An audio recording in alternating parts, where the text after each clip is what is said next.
j'en viens à simplement, parce que c'est ça, moi, la question que je vais vous poser, les cartes du monde sont-elles fausses? On sait très bien que la carte du monde qu'il y a aujourd'hui dans toutes les écoles est fausse. C'est la projection de Mercator, et je propose de regarder tout de suite. La voilà, on l'a, elle est fausse, cette carte. Alors, pourquoi elle est fausse? Vous allez nous le dire après, mais d'abord, je voudrais qu'on regarde un extrait de À la Maison Blanche, vous savez, la série américaine, où on voyait tout à coup des géographes qui venaient à la Maison Blanche, qui disaient, cette carte est fausse, faut qu'on la remplace par la vraie. Regardez un extrait de À la Maison Blanche. Le cartographe flamand Mercator a dessiné ce planisphère au XVIe siècle. Il était destiné aux marins européens comme outil de navigation. Seulement cette carte éloigne les régions polaires pour créer des lignes droites constantes ou des directions géographiques. Ce qui rend la traversée de l'océan plus aisée. Mais Oui. cette vue fausse la taille des nations et des continents. Alors cette projection serait fausse? Oh là oui, fausse. Vous voyez le Groenland? Je vois, Et vous voyez l'Afrique. je vois. Ces deux masses de terre semblent à peu près de la même taille. Oui. Eh bien, que diriez-vous si je vous disais qu'en réalité, l'Afrique est 14 fois plus grande? Ah oui. Ici, nous voyons que l'Europe est largement plus grande que l'Amérique du Sud. Or, l'Europe a une superficie de 10 millions de kilomètres carrés, alors que l'Amérique du Sud fait 23 millions de kilomètres carrés. L'Alaska paraît 3 fois plus grand que le Mexique. Or, le Mexique est plus grand de 10 millions de kilomètres carrés. L'Allemagne est située au milieu de la carte, alors qu'elle se situe plus au nord de la Terre. Attendez. La taille relative est une chose, mais vous dites que l'Allemagne n'est pas là où nous pensons qu'elle est. Rien n'est où vous croyez. Alors où est-elle? Merci pour cette question. La projection de Peters. Fidélité des axes. Fidélité de position. Les lignes est-ouest sont parallèles et croisent les axes nord-sud à angle droit. Mais c'est quoi ça? C'est le monde où vous vivez. Sylvie Bonnel, vous Oui, êtes bah, c'est d'accord? très C'est la simple. carte de Peters, le monde dans La lequel on carte de vit? Peters, elle déforme aussi parce qu'elle allonge les continents. Mais c'est très simple, vous avez un globe, la Terre c'est un globe. Comment voulez-vous représenter un globe de façon plate? Donc, Vous il êtes faut faire des obligé de choix. faire des choix.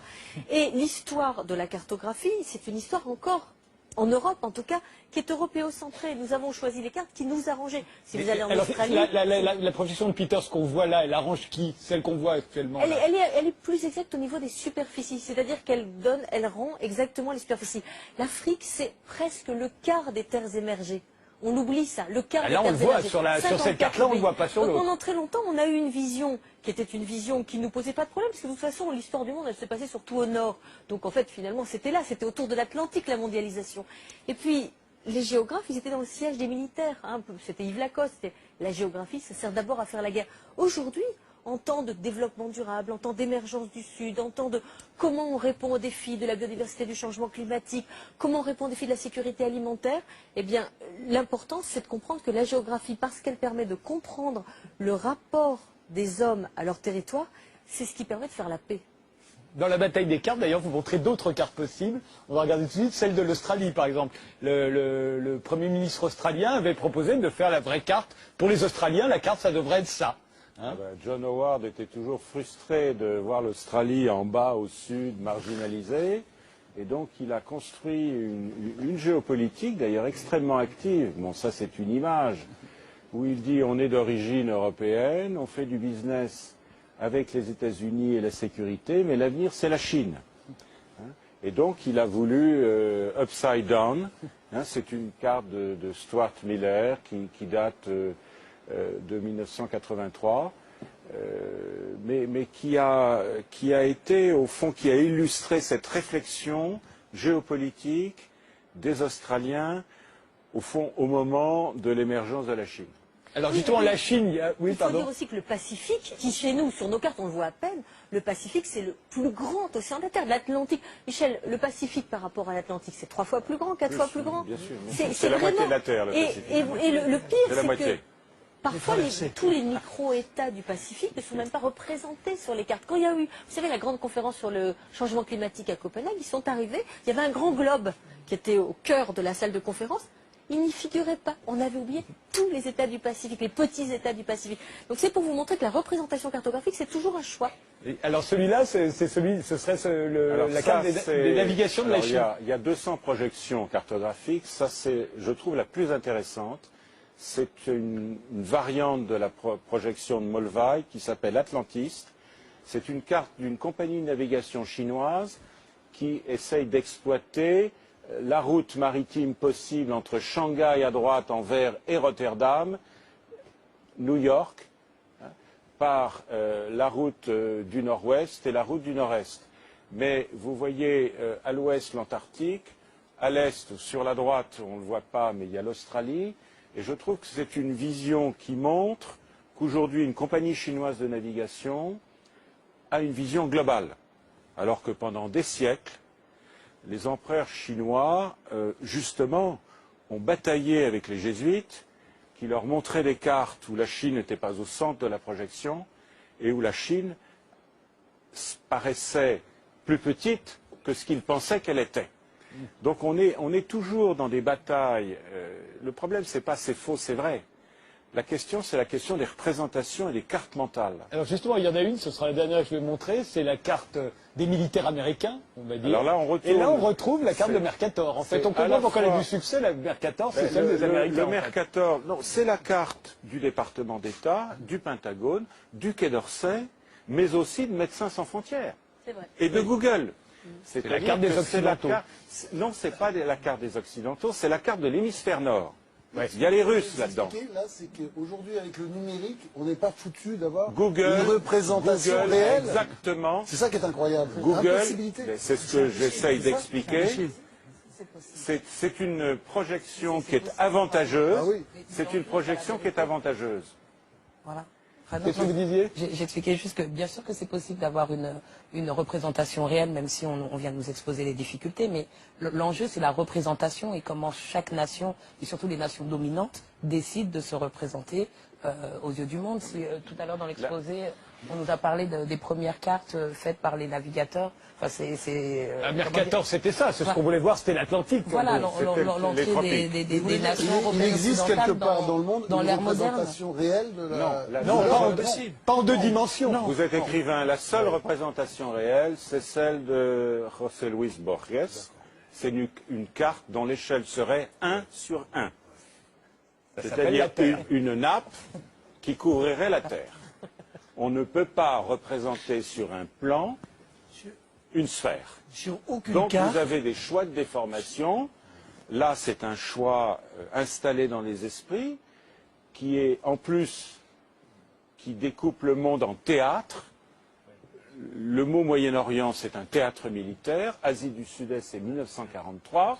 Moyen-Orient, c'est Londres, 1939 au Caire. Central Europe, Europe centrale, c'est un théâtre de l'OTAN.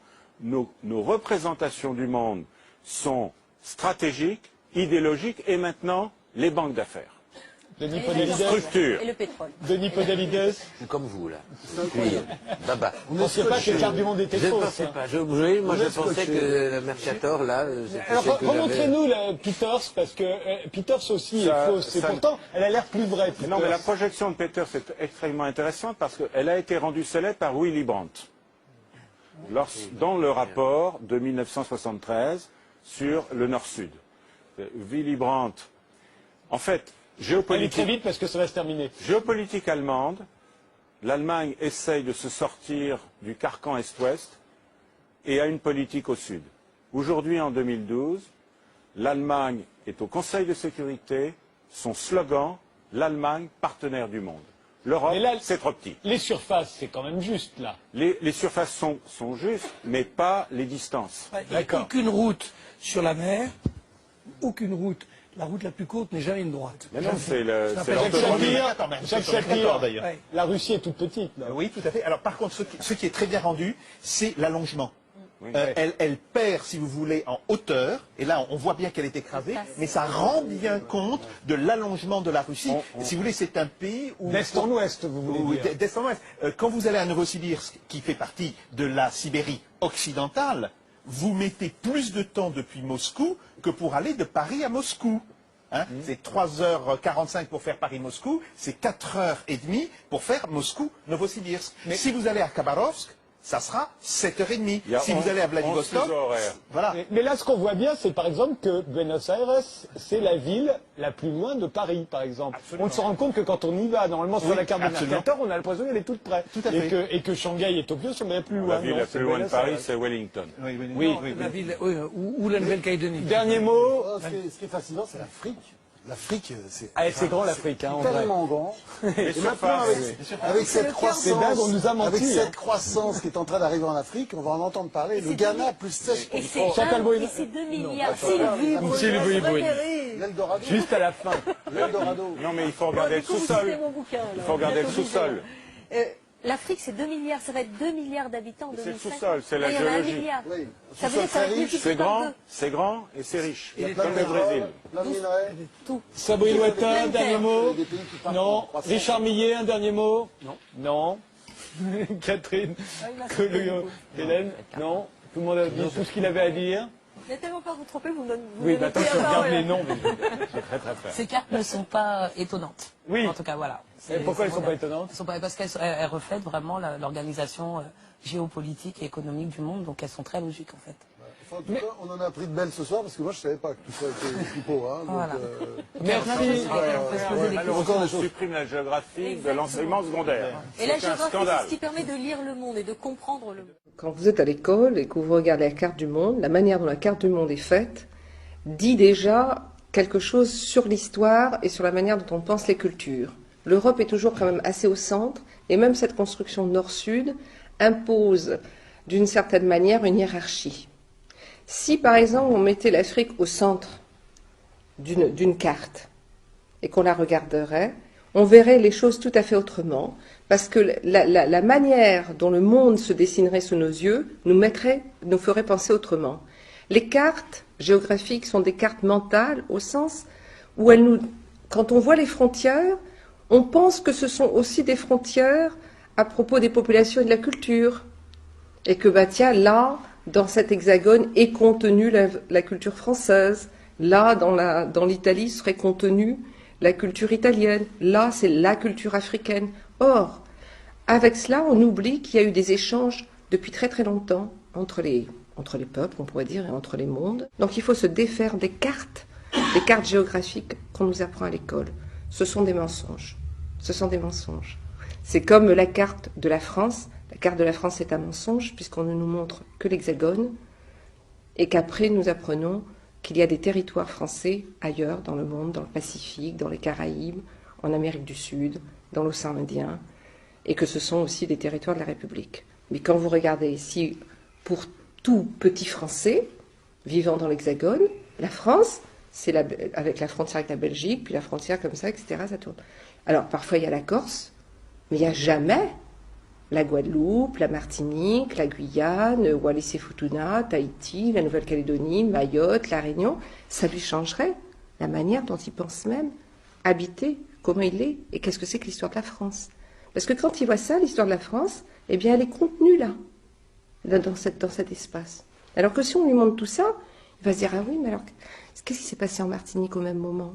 Au moment où on lui apprend des choses. Alors on lui dit, oui, alors les rois de France, blablabla, bla, bla, bla, etc. Il dit, oui, mais alors qu'est-ce qui se passait là-bas? Il peut poser la question. Et tout d'un coup, ah, l'esclavage? Ah bon, donc voilà. Et on voit les liaisons. Alors que si vous découpez ces cartes, bon, bah, il y a l'histoire là, qui, comme si elle n'était pas liée à l'histoire là-bas. Or, elle est liée. Elle est toujours liée. Et c'est ça qui est... Donc c'est pour ça, pour moi, histoire, géographie, culture, c'est lié. Et la manière dont on a dessiné le monde et dont on dessine les cartes a une influence sur la manière dont on pense les choses. Quand on interroge des gens qui vivent dans d'autres parties du monde, eh bien, ils n'ont pas du tout la même manière de voir le monde qu'un petit Français. Donc, il y a un eurocentrisme de la géographie.